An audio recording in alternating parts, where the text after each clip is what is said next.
एक गांव था जो सब्ज पहाड़ों के बीच वाक़ था। वहाँ के लोग कुदरत के करीब जिंदगी गुजारते थे। दरख्तों की छाँव में खेलना, नदियों के किनारे बैठकर बातें करना, परिंदों की चिकार सुनना और साफ हवा में सांस लेना उनकी रोज़मर्रा जिंदगी का हिस्सा था। लेकिन वक्त के साथ साथ इंसान ने अपनी आसाइशों के लिए फितरत को नुकसान पहुंचाना शुरू किया। दरख्त काटे गए, नदियों में गंदगी फेंकी गई, ज़मीन पर जहरीले केमिकल डाले गए। शुरू में किसी ने ज़्यादा तवज्जो ना दी, मगर वक्त गुजरने के साथ ज़मीन बंजर होने लगी, बारिशें रुकने लगीं, पानी की किल्लत बढ़ गई, परिंदे हिजरत करने लगे और गांव की खूबसूरती मानद पड़ने लगी। बुजुर्ग अक्सर कहा करते, कुदरत को अगर तुमने छोड़ दिया तो ये भी तुम्हें छोड़ देगी। उसी गांव में एक लड़का रहता था, नाम इसका हसन था। हसन की उम्र 16 बरस के करीब थी, मगर इसकी सोच बड़ी थी। इसे दरख्तों से मोहब्बत थी, परिंदों के गीत अच्छे लगते थे और वो अक्सर नदी किनारे बैठकर सोचता कि कुदरत इतनी खामोश क्यों हो गई है। वो बचपन में अपनी दादी की कहानियाँ सुनता था जिनमें फितरत जीती जागती दिखाई देती थी। एक दिन हसन ने देखा कि गांव के करीब जो जंगल था वहाँ के दरख्तों को काटा जा रहा है। उसने एक मजदूर से पूछा, ये सब क्यों काट रहे हो? मजदूर ने कहा, शहर के लिए लकड़ियाँ जा रही हैं, हमें तो काम मिला है, रोज़ी कमाते हैं। यह सुनकर हसन के दिल पर चोट लगी। इसने सोचा कि अगर ये सब उसी तरह चलता रहा तो आने वाले बरसों में ना ये दरख्त रहेंगे, ना परिंदे, ना ये बारिशें। कुछ दिन बाद गांव में खुश्कसाली आ गई। ज़मीन फट गई, कुएं खुश्क हो गए, बच्चे पानी के लिए तरसने लगे, किसानों की फसलें तबाह हो गईं। लोग परेशान होने लगे। अमीर लोगों ने शहर से पानी मंगवाना शुरू किया, मगर गरीब लोग बेबस थे। हसन ने ये सब देखा तो वो गांव के बुजुर्ग हकीम साहब के पास गया और कहा, कुछ कीजिए, हम सब मर जाएंगे अगर ये सिलसिला ऐसे ही रहा। हकीम साहब ने मुस्कुरा कर कहा, बेटा, इसका हल हमारे अपने हाथ में है।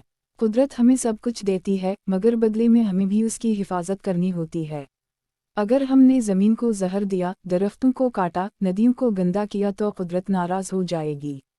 हमें लौटकर वही करना होगा जो हमारे बुजुर्ग करते थे।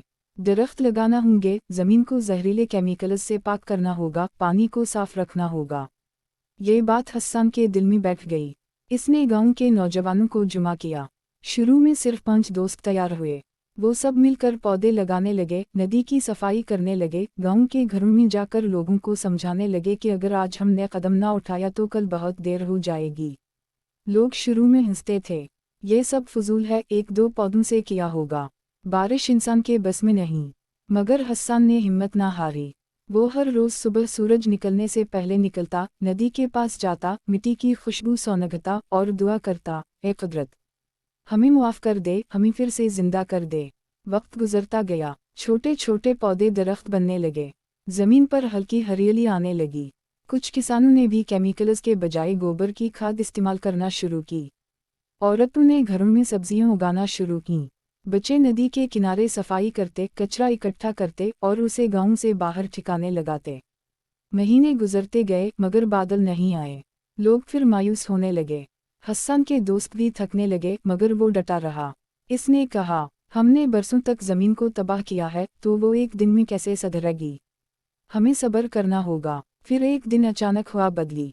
आसमान पर काले बादल छा गए, बिजली चमकी, बूंदाबांदी शुरू हुई, फिर मूसलाधार बारिश बरसी। बच्चे खुशी से नाचने लगे, किसान सजदे में गिर गए, औरतें घरों से बाहर निकल आईं और दुआएं करने लगीं। ज़मीन ने फिर से सांस लेना शुरू किया। खुश्क नदियों में पानी बहने लगा। दरख्त झूमने लगे, परिंदे वापस आ गए, हवा में खुशबू फैल गई। कुछ महीनों में वो गांव फिर से सरसब्ज हो गया। लोग हैरान थे कि ये सब कैसे हुआ।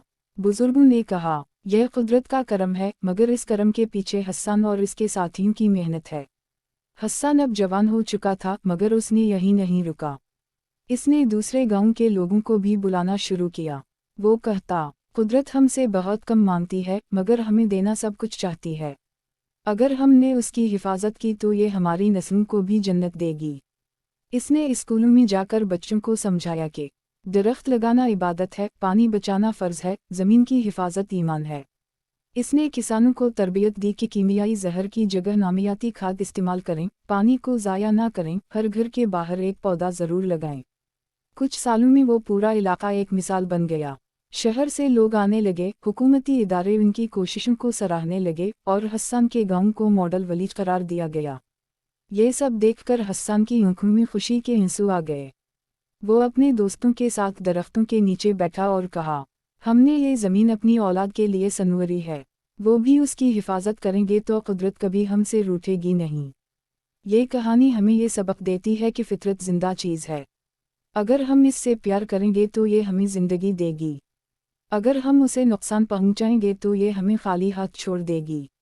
कुदरत के उसूल बड़े सादा हैं, पानी की कद्र करो, दरख्त लगाओ, जानवरों का एहतराम करो और ज़मीन को जहर मत दो। हर इंसान चाहे छोटा हो या बड़ा, अमीर हो या गरीब, अगर वो अपनी ज़मीन के लिए एक पौधा लगा दे, अपने मोहल्ले की नदी साफ कर दे, पानी का नल बंद कर दे जब ज़रूरत ना हो, प्लास्टिक का इस्तेमाल कम कर दे, तो पूरी दुनिया बदल सकती है। ये तब्दीली हुकूमतें नहीं करती, ये लोग करते हैं, आम लोग, जैसे हस्सान, जैसे आप, जैसे हम। एक गांव था जो सब्ज पहाड़ों के बीच वाक़ था। वहाँ के लोग कुदरत के करीब ज़िंदगी गुजारते थे। दरख्तों की छाँव में खेलना, नदियों के किनारे बैठकर बातें करना, परिंदों की चिकार सुनना और साफ हवा में सांस लेना उनकी रोज़मर्रा ज़िंदगी का हिस्सा था। लेकिन वक्त के साथ साथ इंसान ने अपनी आसाइशों के लिए फितरत को नुकसान पहुंचाना शुरू किया। दरख्त काटे गए, नदियों में गंदगी फेंकी गई, ज़मीन पर जहरीले केमिकल डाले गए। शुरू में किसी ने ज़्यादा तवज्जो ना दी, मगर वक्त गुजरने के साथ ज़मीन बंजर होने लगी, बारिशें रुकने लगीं, पानी की किल्लत बढ़ गई, परिंदे हिजरत करने लगे और गांव की खूबसूरती मानद पड़ने लगी। बुजुर्ग अक्सर कहा करते, कुदरत को अगर तुमने छोड़ दिया तो ये भी तुम्हें छोड़ देगी। उसी गांव में एक लड़का रहता था, नाम इसका हस्सान था। हस्सान की उम्र 16 बरस के करीब थी, मगर इसकी सोच बड़ी थी। इसे दरख्तों से मोहब्बत थी, परिंदों के गीत अच्छे लगते थे और वो अक्सर नदी किनारे बैठकर सोचता कि कुदरत इतनी खामोश क्यों हो गई है। वो बचपन में अपनी दादी की कहानियाँ सुनता था जिनमें फितरत जीती जागती दिखाई देती थी। एक दिन हस्सान ने देखा कि गांव के करीब जो जंगल था वहाँ के दरख्तों को काटा जा रहा है। उसने एक मजदूर से पूछा, ये सब क्यों काट रहे हो? मजदूर ने कहा, शहर के लिए लकड़ियाँ जा रही हैं, हमें तो काम मिला है, रोज़ी कमाते हैं। ये सुनकर हस्सान के दिल पर चोट लगी। इसने सोचा कि अगर ये सब उसी तरह चलता रहा तो आने वाले बरसों में ना ये दरख्त रहेंगे, ना परिंदे, ना ये बारिशें। कुछ दिन बाद गांव में खुश्कसाली आ गई। ज़मीन फट गई, कुएं खुश्क हो गए, बच्चे पानी के लिए तरसने लगे, किसानों की फसलें तबाह हो गईं। लोग परेशान होने लगे। अमीर लोगों ने शहर से पानी मंगवाना शुरू किया, मगर गरीब लोग बेबस थे। हस्सान ने ये सब देखा तो वो गांव के बुजुर्ग हकीम साहब के पास गया और कहा, कुछ कीजिए, हम सब मर जाएंगे अगर ये सिलसिला ऐसे ही रहा। हकीम साहब ने मुस्कुरा कर कहा, बेटा, इसका हल हमारे अपने हाथ में है। कुदरत हमें सब कुछ देती है, मगर बदले में हमें भी उसकी हिफाजत करनी होती है। अगर हमने ज़मीन को जहर दिया, दरख्तों को काटा, नदियों को गंदा किया तो कुदरत नाराज़ हो जाएगी। हमें लौटकर वही करना होगा जो हमारे बुजुर्ग करते थे। दरख्त लगाना होंगे, ज़मीन को जहरीले केमिकल्स से पाक करना होगा, पानी को साफ रखना होगा। ये बात हस्सान के दिल में बैठ गई। इसने गांव के नौजवानों को जुमा किया। शुरू में सिर्फ 5 दोस्त तैयार हुए। वो सब मिलकर पौधे लगाने लगे, नदी की सफाई करने लगे, गांव के घरों में जाकर लोगों को समझाने लगे कि अगर आज हमने कदम ना उठाया तो कल बहुत देर हो जाएगी। लोग शुरू में हंसते थे, ये सब फजूल है, 1-2 पौधों से किया होगा, बारिश इंसान के बस में नहीं। मगर हस्सान ने हिम्मत ना हारी। वो हर रोज़ सुबह सूरज निकलने से पहले निकलता, नदी के पास जाता, मिट्टी की खुशबू सौंघता और दुआ करता, ए कुदरत, हमें मुआफ़ कर दे, हमें फिर से जिंदा कर दे। वक्त गुजरता गया, छोटे छोटे पौधे दरख्त बनने लगे, ज़मीन पर हल्की हरियाली आने लगी। कुछ किसानों ने भी केमिकल्स के बजाय गोबर की खाद इस्तेमाल करना शुरू की। औरतों ने घरों में सब्जियां उगाना शुरू कीं। बच्चे नदी के किनारे सफाई करते, कचरा इकट्ठा करते और उसे गांव से बाहर ठिकाने लगाते। महीने गुजरते गए, मगर बादल नहीं आए। लोग फिर मायूस होने लगे। हस्सान के दोस्त भी थकने लगे, मगर वो डटा रहा। इसने कहा, हमने बरसों तक ज़मीन को तबाह किया है, तो वो एक दिन में कैसे सुधरेगी? हमें सब्र करना होगा। फिर एक दिन अचानक हवा बदली।